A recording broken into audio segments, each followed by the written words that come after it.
हरियाणा की हर अपडेट के लिए बेल आइकन दबाएं और सब्सक्राइब करें STV हरियाणा न्यूज। नमस्कार, मैं अनामिका अजय मिश्रा, आप देख रहे हैं सुपरफास्ट 100।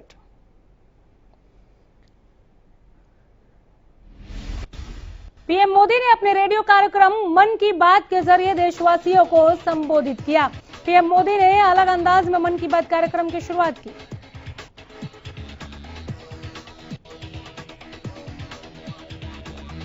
पीएम ने टोक्यो ओलंपिक के बहाने महान एथलीट मिल्खा सिंह को याद किया। पीएम मोदी ने हाल ही में एक दिन में सर्वाधिक वैक्सीनेशन के रिकॉर्ड की चर्चा की और मध्य प्रदेश के बैतूल जिले के एक ग्रामीण से बात की और वैक्सीनेशन को लेकर पूछा। ग्रामीण के टीका न लगवाने के बाद सुन पीएम मोदी ने कहा कि मैंने और मेरी माता ने वैक्सीन की दोनों डोज लगवा ली है, आप भी वैक्सीन लगवाएं। पीएम मोदी ने कहा कि अगर कोई ये कह रहा है कि कोरोना चला गया तो भ्रम में मत रहिए, यह बहुरूपीय बीमारी है। पीएम ने कहा कि इससे बचाव के दो रास्ते हैं, एक वैक्सीन लगवाएं और दूसरा मास्क लगाएं और अन्य प्रोटोकॉल का पालन करें। पीएम ने ग्रामीणों से बात करते हुए सभी से अपील की कि जब भी आपका नंबर आए वैक्सीन जरूर लगवाएं। पीएम ने 1 जुलाई को डॉक्टर्स डे की चर्चा करते हुए पश्चिम बंगाल के दूसरे मुख्यमंत्री डॉक्टर विधान चंद्र रॉय को याद किया। सीएम ने दिल्ली में केंद्रीय मंत्री नितिन गडकरी से अहम मुलाकात की। इस मुलाकात की जानकारी सीएम मनोहर लाल ने ट्विटर पर साझा किया। सीएम ने लिखा कि केंद्रीय सड़क परिवहन और राजमार्ग मंत्री नितिन गडकरी के साथ एक उपयोगी बैठक हुई जिसमें राष्ट्रीय राजमार्ग की परियोजनाओं पर चर्चा हुई। इस दौरान 6,393 करोड़ की 11 परियोजनाओं पर चर्चा की गई। सिरसा में एचएलपी के वरिष्ठ उपाध्यक्ष गोविंद कांडा ने कई निर्माण कार्यों का शुभारंभ किया। गोविंद कांडा ने 1 दर्जन गलियों के निर्माण कार्यों का शुभारंभ किया। शहरवासियों से कहा कि चित्तरगढ़ पट्टी में 10 करोड़ रुपए की लागत से गलियों का निर्माण कार्य कराया जाएगा। चित्तरगढ़ पट्टी में एक ट्यूबवेल लगेगा। साथ ही उन्होंने कहा कि वार्ड नंबर 1, 2 और 31 में गलियों का निर्माण होगा। इस मौके पर नगर परिषद प्रधान रीना सेठी और उप प्रधान रणधीर सिंह मौजूद रहे। गोविंद कांडा ने कहा कि विधायक गोपाल कांडा सिरसा के चौतरफा विकास के लिए प्रतिबद्ध हैं और सिरसा में अभूतपूर्व विकास होगा। इस दौरान गोविंद कांडा ने विरोधियों पर निशाना साधते हुए कहा कि ऊंची राजनीति छोड़ विकास कार्यों में योगदान दें। फरीदाबाद के सेक्टर 7 में बीजेपी कार्यालय पर ब्लड डोनेशन कैंप का आयोजन किया गया है। इस कार्यक्रम में पूर्व उद्योग मंत्री विपुल गोयल ने शिरकत की। सेक्टर 16 में यह आयोजन हुआ। इस ब्लड कैंप का आयोजन rotary club of Faridabad city और सिविल अस्पताल के तत्वाधान से किया गया जिसमें सैकड़ों की संख्या में पहुंचकर लोगों ने ब्लड डोनेट किया। इस मौके पर पूर्व उद्योग मंत्री विपुल गोयल ने लोगों से ज्यादा संख्या में पहुंचकर ब्लड डोनेट करने की अपील की।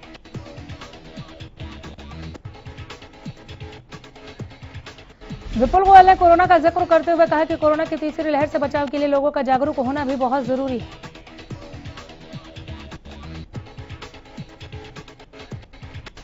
महिला प्रदेश कांग्रेस के नवनियुक्त अध्यक्ष सुधा भारद्वाज ने हरियाणा न्यूज से बातचीत में कहा कि संगठन में अब वे महिलाओं के लिए 33% नहीं 50% आरक्षण के लिए काम करेंगी। साथ ही संगठन को मजबूत करना उनकी प्राथमिकता होगी। दिल्ली में जारी कोरोना संकट अब धीरे धीरे खत्म होता जा रहा है। तेजी से नए मामलों में आ रही गिरावट देखने के बाद दिल्ली में अनलॉक 5 का ऐलान किया गया है। इसके तहत जिम और योग संस्थानों को 50% क्षमता के साथ खोलने की इजाजत दे दी गई है। नए निर्देशों के मुताबिक मैरिज हॉल, होटल और बैंक्वेट हॉल में अधिकतम 50 लोग शादी समारोह में शामिल हो सकेंगे। हालांकि घर में या कोर्ट में अगर शादी होती है तो केवल 20 अलाउड हैं।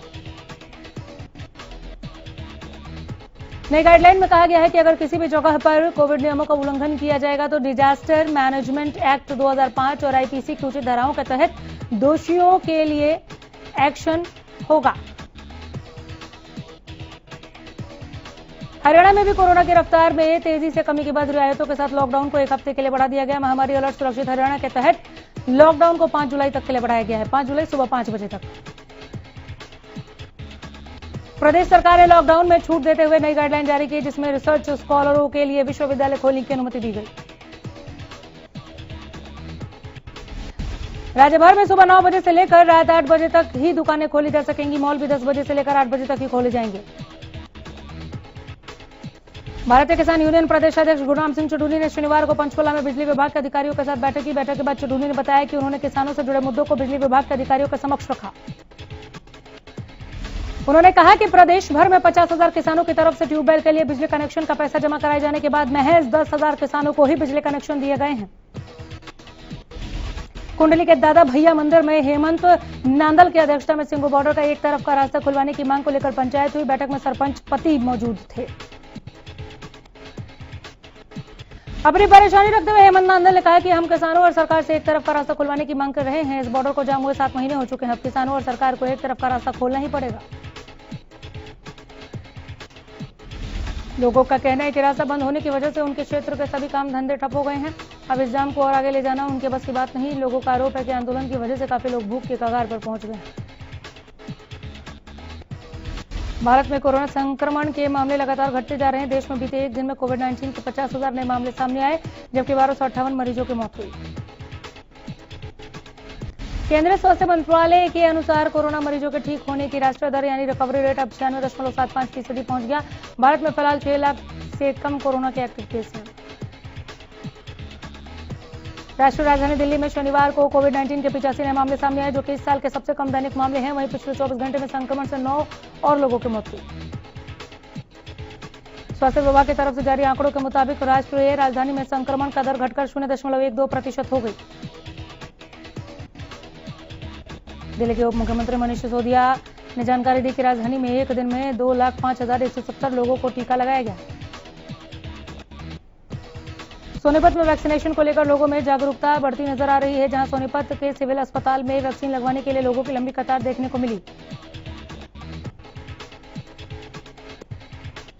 कुरुक्षेत्र पुलिस ने फिरौती की मांग करने वाले गिरोह के 4 लोगों को अरेस्ट किया। बताया जा रहा है कि फिरौती मांगने के तार इटली से जुड़े हैं। ये लोग योजनाबद्ध और शातिराना तरीके से फिरौती की मांग करते थे। इन बदमाशों ने फाइनेंसर से 20 लाख रुपए की फिरौती मांगी थी।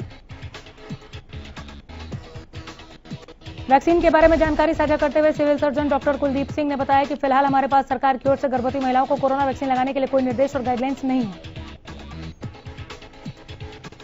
वो बोले कि जब तक गर्भवती महिलाओं को कोरोना वैक्सीन लगवाने के लिए हरी झंडी नहीं मिल जाती, तब तक वो गर्भवती महिलाओं को कोरोना वैक्सीन नहीं लगा सकते। परिवहन मंत्री मूलचंद शर्मा ने बल्लभगढ़ में पल्स पोलियो अभियान की शुरुआत की, जिसे लेकर शहर में 8 बूथ बनाए गए हैं। अभियान 3 दिनों तक चलेगा। इनेलो नेता अभय चौटाला शनिवार को सोनीपत पहुंचे। इस दौरान उन्होंने इनेलो जिला कार्यालय का उद्घाटन किया और प्रेस कॉन्फ्रेंस को संबोधित किया। प्रेस कॉन्फ्रेंस के दौरान अभय सिंह चौटाला ने कांग्रेस और बीजेपी सरकार पर जमकर वार किया। उन्होंने कहा कि जो लोग सत्ता में बैठे हुए उनको ना तो किसी की सामाजिक कार्यक्रम में जाने देता है कोई, ना ही कोई राजनीतिक कार्यक्रम वो कर सकते हैं।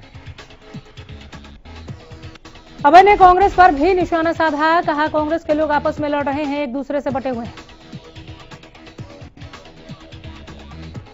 साथ ही वो बोले कि मौजूदा सरकार किसान आंदोलन और कोरोना के मामलों के आगे नाकाम रही है।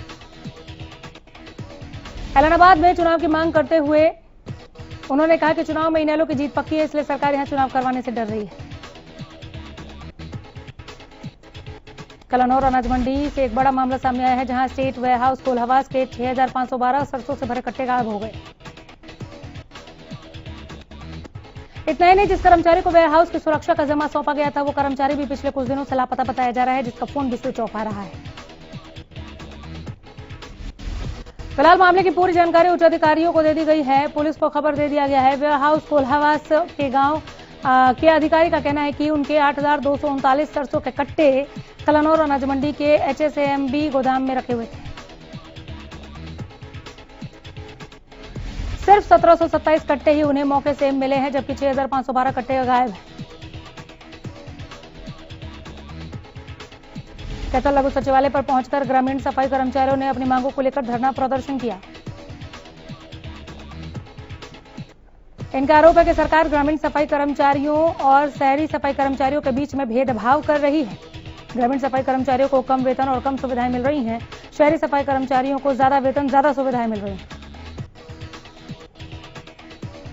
प्रदर्शन करने पहुंचे ग्रामीण सभा में एक युवक पर आपसी रंजिश के चलते दुश्मनों ने 30 राउंड फायर कर दिया। चश्मदीदों का कहना है कि मृतक युवक को 1.5 दर्जन गोलियां मारी गई थी, जिसके चलते वो लहूलुहान होकर गिर गया और मौके पर ही मौत हो गई। यह घटना उड़ा सेक्टर 2 में हुई। जानकारी के मुताबिक अनूप अपने रिश्तेदारों से मिलने चला गया और वापस आते वक्त युवक पर पहले से घात लगाए बदमाशों ने फायरिंग शुरू कर दी।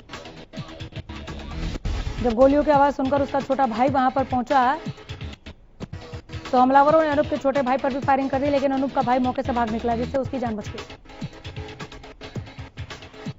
मृतक के परिजन ने बताया कि उसके गांव के ही युवक से अब पुरानी रंजिश थी। दूसरे पक्ष के लोगों ने पहले भी एक झूठा हत्या का मुकदमा चलाया हुआ है, जिसमें अनूप हाईकोर्ट से जमानत पर आया था। करनाल के अमूपुर गांव में प्रेम प्रसंग के चलते युवक की हत्या करने का मामला सामने आया। दरअसल अमूपुर गांव का रहने वाला रिकी का प्रेम प्रसंग बुढ़नपुर गांव की एक लड़की के साथ चल रहा था, जिसे हत्या के पीछे की वजह बताया जा रहा है। गुहाना में महारा गांव के पास हुई गर्भवती महिला मर्डर मामले में पुलिस ने मृतक महिला के पति को गिरफ्तार कर लिया है। पुलिस के मुताबिक आर्मी के जवान गुलशन अपनी पत्नी पर किसी अन्य के साथ अवैध संबंध होने का शक करते थे। कैथल पुलिस ने मोबाइल स्कैम में मामले में 2 आरोपियों को अरेस्ट किया, जो ई कॉमर्स कंपनी से फर्जी तरीके से करोड़ों रुपए के मोबाइल स्कैम करते थे। गुहाना के गांव मुंडलाना में एक हफ्ते से बिजली समय पर नहीं आने पर गुस्साए ग्रामीणों ने 132 केवी पावर सब स्टेशन पर प्रदर्शन कर विरोध प्रकट किया। भीषण गर्मी में बिजली कट से गांव वालों को भारी दिक्कतों के साथ साथ रोजमर्रा के कामों में भी परेशानियों का सामना करना पड़ रहा है। गांव में बिजली दिन में 1 या 2 घंटे ही आती। शुक्रवार को तेज आंधी आने के कारण सुबह से ही बिजली गुल है। गांव वालों का कहना है कि बिजली विभाग में कोई भी फोन नहीं उठाता, ना ही यहां लाइनमैन मिलता है। ग्रामीणों ने आरोप लगाया कि अधिकारियों से कई दफा शिकायत कर ली, लेकिन कहीं पर कोई सुनवाई नहीं होती है।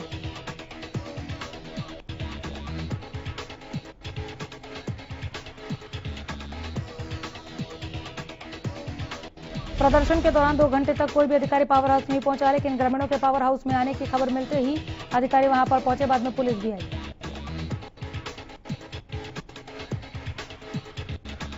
एक तरफ जहां पूरे देश में पेड़ पौधे लगाने के लिए सरकार और सामाजिक संस्थाएं लगातार लोगों को जागरूक कर रही हैं, वहीं पृथला के गांव चंदावली स्थित डिजिटल पार्क से सैकड़ों पेड़ों को शरारती तत्वों ने काट दिया। गांव के सरपंच गिरिराज यादव ने बताया कि पार्क में पहले गांव के ही कुछ लोगों ने अवैध रूप से कब्जा किया हुआ था, जिसको खाली करवा दिया गया। उसी बात की रंजिश रखते हुए देर रात इन पेड़ों को काटा गया। गांव के सरपंच ने शिकायत पुलिस को दे दी है, जिसके बाद पुलिस मामला दर्ज करके जांच में जुट गई। आपको बताया हरियाणा का पहला डिजिटल पार्क गांव चंदावली में बनाया गया, जिसका उद्घाटन मुख्यमंत्री मनोहर लाल और केंद्रीय राज्य मंत्री कृष्णपाल गुर्जर ने किया था।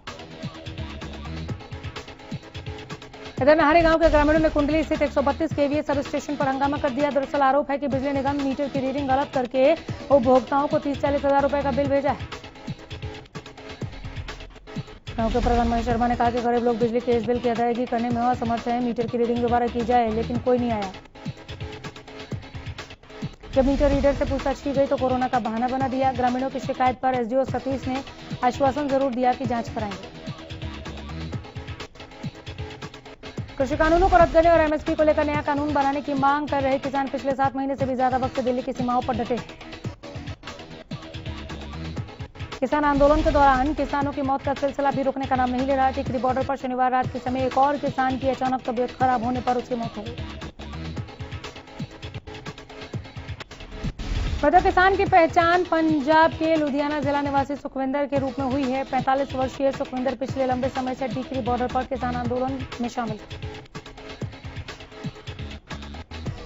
सुखविंदर की तबीयत खराब होते ही उसे बहादुरगढ़ के अस्पताल लाया गया, जहां चिकित्सकों ने उसे मृत घोषित कर दिया। सुखविंदर के मौत के कारणों का अभी तक पता नहीं चल पाया है।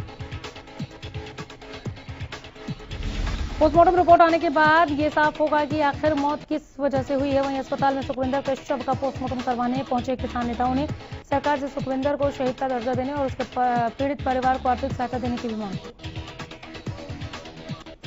सोनीपत के सिविल हॉस्पिटल में एमपीएचडब्ल्यू के एडमिशन के नाम पर 60 विद्यार्थियों से अवैध वसूली करने का मामला सामने आया है। आपको बता दें कि सिविल हॉस्पिटल चंद्रदया पर छात्रों ने आरोप लगाया है कि एडमिशन के नाम पर 1500 रुपए हर छात्र के लिए गए हैं। उनके साथ हुए फर्जीवाड़े की जानकारी उन्हें बाद में लगी। छात्र सीएमओ जेएस पुनिया के पास अपनी शिकायत लेकर पहुंचे। पैसे की मांग करने के साथ साथ सत्येंद्र दहिया के खिलाफ कार्रवाई की भी मांग उठाई है।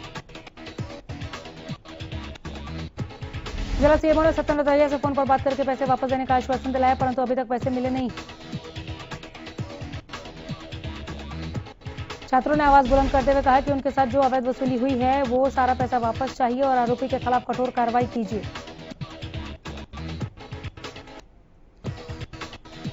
सोनीपत जिला के थाना कलागांव में संदिग्ध हालत में युवक की मौत का मामला सामने आया है। आपको बता दें कि सरकारी स्कूल के पास वाले जोड़ के किनारे 24 वर्षीय अंकित का शव मिला है। शरीर से आधे कपड़े उतरे हुए थे, मुंह और नाक के नीचे से खून निकल रहा था। जैसे ही मामले की सूचना पुलिस को मिली तो पुलिस ने मौके पर पहुंचकर शव को पंचनामा किया। एफएसएल टीम ने सैंपल लिए, शव को पोस्टमार्टम के लिए सोनीपत भेज दिया। मृतक अंकित के शरीर पर किसी भी हथियार से हमले के कोई निशान दिखाई नहीं दिए। पुलिस ने कहा पोस्टमार्टम रिपोर्ट में ही मृतक अंकित की मौत के कारणों का खुलासा होगा। फिलहाल पुलिस ने मामला दर्ज कर आगे की छानबीन शुरू कर दी। मृतक शिवाजी कॉलोनी के अंतर्गत पड़ने वाला तारा होटल में देर रात एक कारीगर की मौत हो गई। आपको बता दें कि कारीगर शराब के नशे में धुत था और सीढ़ियों के नीचे गिर गया। सूचना मिलने पर पुलिस मौके पर पहुंची और केस दर्ज कर शव को कब्जे में लेकर पोस्टमार्टम के लिए पीजीआई भेजा। मृतक की पहचान होटल में काम करने वाले दीवान नाथ गोस्वामी मूल निवासी उत्तराखंड के रूप में हुई है, लेकिन इस घटनाक्रम में सबसे बड़ी लापरवाही होटल संचालक की सामने आई है। अवैध शराब के कारोबार में शामिल होकर पैसा कमाने की जुगत में लगे लोग रहते हैं, लेकिन पुलिस का इन पर रोक लगाने के लिए मुस्तैदी नहीं दिख रही। रोहतक जिले में नयाबाज गांव में शराब से भरा ट्रक बरामद हुआ। यहां पुलिस मुस्तैद दिखी, जिसमें 399 पेटी शराब की बरामद की गई, जिसकी कीमत लाखों में बताई जा रही है। पुलिस ने फिलहाल एक शख्स के खिलाफ नामजद मामला दर्ज कर लिया। पुलिस का दावा है कि आरोपी जल्द गिरफ्तार कर लेंगे।